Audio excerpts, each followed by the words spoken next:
makes me cry too. So Spirit has been bouncing around all kinds of ideas all week about what they wanted to talk about for Mother's Day, because it's usually pretty obvious you're going to talk about mothers on Mother's Day. And certainly I would not acknowledge all of the mothers who have given us life, who've given us the opportunity to be here, who nurtured us, helped us to grow, and made us into the people that we are today. But I would be remiss if I didn't broaden the definition of motherhood just a little bit, and please bear with me in this. Because in other words, well, there's a Father's Day for the men, put them off. And well, yes and no, because for me, motherhood is not just the woman that gave you birth. We all know that there are some people who gave birth that really probably weren't great mothers. For me, motherhood is the person who raises you, who takes you under their wing, who loves you unconditionally, who supports you and pushes you to, and challenges you at times to be better and to be the most that you can be and wants better for you your whole life. They may not agree with you. They may not like the way that you do things, but they always do it with the best of intentions, with the best information that they have available to them. And I say that because I know that there are situations, for instance, I have friends who've been adopted, and not knowing who their birth mother was or the circumstances under which they were given up haunts them. And for people who have a mother that they grew up with, whether they like them or not, that just doesn't exist. It doesn't enter your realm of consciousness. But for someone who didn't know their mother, it's profoundly challenging for them. I knew many of them that it was an obsession with understanding why. Why was I rejected as a baby? Why was I given up? Was it because they were trying to do better for me? Or was it because they just didn't want me? And it affects their own self-esteem. It affects who they feel they are as a person. And so for them, Mother's Day is a very bittersweet thing. Certainly they have a foster mother, an adopted mother, or someone who's taken them in that they've called their mother. But the issue of never having the birth mother is big for them. By the same token, you have people who have adopted mothers, stepmothers, other step-ins. And they see those people as their real mother, not the woman who gave them birth, because those were the women, men, people who raised them, who loved them unconditionally, who pushed them and challenged them to be a better person and wanted them to have a better life, gave them not just the skills, gave them the softer, empathetic, nurturing side. So when I use the term motherhood, I'm talking about mother figures. Because I myself, I've had several mother-in-laws, I've had several step-in, I call them mentors, but they were women who meant a lot to me and helped me to develop as I am, as a woman, as well as my birth mother. And I am very fortunate. Bob knows me. My mother should be sainted. She really should. Because my mother raised two daughters as a single mother with very little support from my father. He was military and made very little money, and this is back in the day when they didn't enforce child support. So my mother worked tremendous amounts of overtime so that my sister and I never suffered. We didn't have a lot of money, but we would not have known that. Christmases were lavish. We didn't have a car. My mother would truck us out in the snow to the bus, to another bus, to a train, to go food shopping, she'd take us to the circus every summer. She would take us to the ice capades every winter, and she would take us to see the ballet at Christmas in Boston. And this meant several buses, several trains, changing over, and then having two small children that were exhausted when this was all over, to trek back in the cold and then have to walk from the bus stop the several miles back to the apartment again. And she did this willingly, and I know how much those tickets cost. Even at the time, they were never cheap. She did this all by herself, as well as working, maintaining the house, and I heard stories as an adult of when the support would stop and she'd be at work throwing up in the bathroom because she was so stressed about how she was going to pay the rent. We never knew it. She completely shielded us from any of that. We had no idea. And I am lucky enough that I can say, I know for a fact, I never doubted my mother loved me unconditionally. That was never a question for me. Certainly there were many things I did that she disagreed with. Certainly. And in a lot of things, there were times I felt like I was unsupported. I felt like she didn't have faith in me. But when I look back as an adult now and I can see, she raised two kids on her own. Her concern was always making sure that we would be safe in the way that she wasn't safe. She always had to worry about it. She wanted us to have a safer life than she did. She always pushed me to go the safe route, get a nice steady job, get a steady paycheck and steady benefits, have a steady partner, and I am a gypsy. I joined the military. I went off and worked with the carnies for a while. Nothing was going to stop. And I can just see her at home now going, oh dear God, how she has not had a stroke. I don't know. How she's lived this long. Not even including my sister. This is just me and my shenanigans. So, really. But back to the lecture, I digress. There are many people who never knew their mother or didn't get along with their mother. Or, for whatever reason, that they were just conflicts, circumstances. Perhaps in some instances, people give birth to children and they're just not ready. There are no manuals that come with children that tell you how to deal with all of these situations. And even after you've had one or two or three, every child is different. They do the best that they can in the moment, and some of them aren't really even capable of taking care of themselves, never mind a child. I've been told by Spirit many times in doing readings for people, I had one Spirit say to someone I was reading for once, please do not judge your parents so harshly. Remember that they were taught by their parents. In this case, it was the parent that was speaking, the grandparent was coming through. Remember that when you are raised by your mothers or mother figures, they were raised by their mother figures who taught them what they learned from their mother figures, and so on and so on and so on. And so you get teaching coming down from hundreds of years. Today's world is far different from the world that my grandmother lived in. The roles are far different, and what's expected of us as people. And we didn't have cyberbullying when I was growing up. I couldn't imagine having to teach children about that now. Common Core math didn't exist.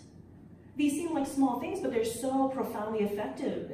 They affect people so profoundly. Children, growing up these days, the things they have to worry about, we never did.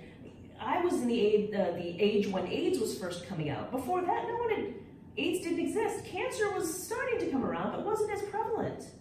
So every age, every generation has its new, where did that come from? That their parents couldn't have foreseen. So even if they had wonderful upbringing and wonderful upbringing and wonderful upbringing to pass down, there's always a new challenge that you're not going to have someone that can say, oh, I can tell you how to handle that, with certainty. And so on this day, this Mother's Day, when we honor those women that have given us life and those mother figures who have taken us in, regardless of the circumstances and how we got there, whether we were their children or not, and loved us and cared for us, I ask that we all take on that emotion of nurturing, of mothering ourselves, to honor them in the best way that we can by being the best mother figures that we can. Male or female, this isn't a gender-specific thing. It's more about the people that you love in your life and that you bring up, whether it's physically raising them or whether it is mentoring them as an adult, saying this is the way to live your life the best way that you can, to be the best person that you can, even if it's different from the way that I live. That's fine. We don't all have to be the same. How boring would that be? But to do it in a way of love, and sometimes loving them is saying, I can't be with you. I've given you my best advice, but I'm going to have to let you make your mistakes on your own, which is also one of the hardest parts of being a mother figure. I had a girlfriend of mine who went to the emergency room because her son was being seen for something. He'd injured himself. And she sat there over him late in the hours of the evening, going into the wee hours of the morning, just holding his hand and praying. And the nurse came in and said, yep, it's always the mothers who suffer the most. Because by and large, and it's a stereotype, and please forgive me, they say, most men give you the skills. Get out there and do it. I'm so proud of you. But it's the women or the mother figures, because it's not always women, who will worry until the wee hours of the morning. I hope they made it home okay. It doesn't matter your age. I'm going to be 50 this year. My mother still says, text me when you get home. She still tries to slip me gas money when I come to visit her as if I'm 12. It's the mother figures who sit up worrying about them and their welfare, their children's or their young ones, or even old ones, how they're doing in life. Are they happy? Are they fulfilled? Did I do the right thing? Was I there for them? Was I supportive enough? The mother figures, the nurturers. And again, it's not a gender thing. There have been men in this role too. And in situations where you have two men that are married, you might even have both of them. And likewise in situations with two women raising children. Any combination, any family situation that you have, and even, like I said, even if you have a wonderful nurturing mother, there are still so many women that I have met through my lifetime who I am proud to consider secondary mothers, if you will. Because I know that I can call them, I can ask them questions, I can bounce ideas off of them, and I know that they care for me they love me genuinely and they would only want the best for me. And I know that I can trust their intuition, their feedback, their honesty. There's no fluff in that. They'll tell it like it is. And every now and again we need that. So on this Mother's Day, I would like to do a blessing of the mothers. I would like to speak to the spirits of all of those mothers who have crossed, who while they were here lost their children, either in childhood or later in life, either to death, disease, abduction, however it may have happened. And I invite those mothers to step in today. And we honor, acknowledge, and bless them. And we ask them to find the people in this room who could use the kind of nurturing that they have. Maybe people who have lost their mothers during this lifetime and miss them greatly. That both may be healed by this union of minds, union of hearts. And I invite all of the mothers on the other side who have children that maybe they didn't get along with very well, children that were a challenge to them, or that they were vice versa, they were not ready to be the kind of mother they would have wanted to be when they crossed to the other side and saw that perhaps they didn't do what they would have liked to have done in this lifetime. And I asked them to step in and to find someone in the room who had a wonderful, loving mother who can reverse teach them, if you will, what it means to be loved unconditionally, what it means to be forgiven for all the crazy, stupid mistakes that you will make, and the great amounts of advice that you will ask for and then not follow, and say that we love you anyway, and we honor you all. And when I say mothers, I mean mother figures. This goes for men as well. This is not limited to just birth mothers. And then lastly, I call in the mothers, or mother figures, who had wonderful offspring, wonderful children, or wonderful kids they raised, stepmothers, foster mothers, step-ins, mentors, guides, anyone in that category who loved and nurtured another, younger than they, and helped to bring them up into the world and present them as the best and shiniest that they could be. And I invite them in. And I ask them to share their wisdom with us, to share their love with us, and their experience with us, everything that they gained in the lifetime, because even that wonderful nurturing person that we all saw did not come without sacrifice, did not come without endless nights of worry, did not come without giving up financial gains to stay home and care for someone else. It was a great cost that they did this, but it was very worth it for the other person that they loved that much. What a beautiful sacrifice to make. I ask them to step in for both mothers and children present today, that all may be blessed in the universal love that there is for everyone. We acknowledge all mother and mother figures, those who are willing to take the time, make the sacrifices, do what is right, even if the child does not like it, adult or small, because they know in their hearts that is the very best gift that they can give to someone going forward. I ask that everyone in this room be blessed, and I acknowledge all of the mothers out there, both present and not present. And on that note, I have a gift for everyone here. Still recording. Thanks for Are you still recording? Okay. Thank you. You're very welcome. Not from me, from Spirit. A couple of years ago, I was, this is a small segue, planning the schedule ahead.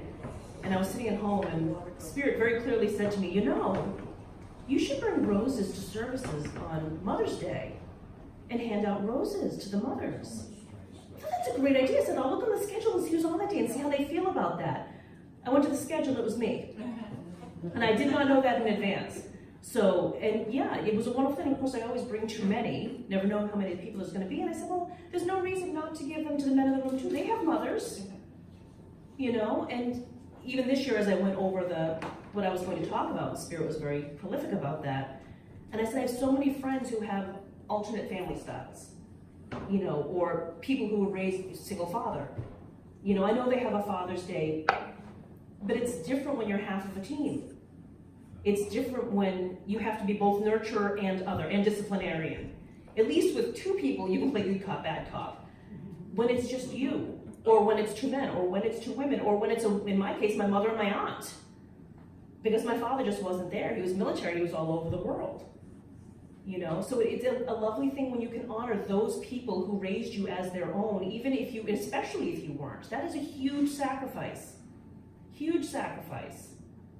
Because, and again, it doesn't expire. It's not like when they turn 18, they leave and all right, we have the house back now, woohoo! I'm 50, I know my mother still sits up and waits for me to get home. And I'm sure when I get older, it's still going to be the same. You know, my stepkids, same way. I want to make sure they get home safely. Make sure they're all right. Make sure they're doing okay in school. Make sure that they're mentally and emotionally able to handle what the world's going to throw at them, because it's so different when they get out of school. And mother figures know this. This is a lifelong commitment. It's not just a matter of even birthing a baby, which is, like I said, every mother who has mothered a child, having put your body through the meat grinder, you deserve an award for that just to begin with. But for those who go on to love them, to nurture them, to care for them, or to take others in and have that much love to share with other people, that's commendable. That really is the bottom line for humanity. That comes down to the core. I've always said that a mother's love, or a mother figure's love, is the closest thing I have ever felt to when I work with spirit. And you're in that divine, unconditional love that just makes you want to cry. Because it is so beautiful and all-encompassing. Closest thing I've ever found is a mother's love. And so today we honor them, all of them, good, bad, and otherwise, because we all do the best with what we have, and we're all who we are now because of our mother figures. So be the best mother figure that you can be, whether it's to a child or to another person, to a business, with a charity. Apply those same principles. Bring that love forward to nurture something and make it beautiful. And I will leave you with the happiness and blessing of spirit on Mother's Day. Thank you. Bless you.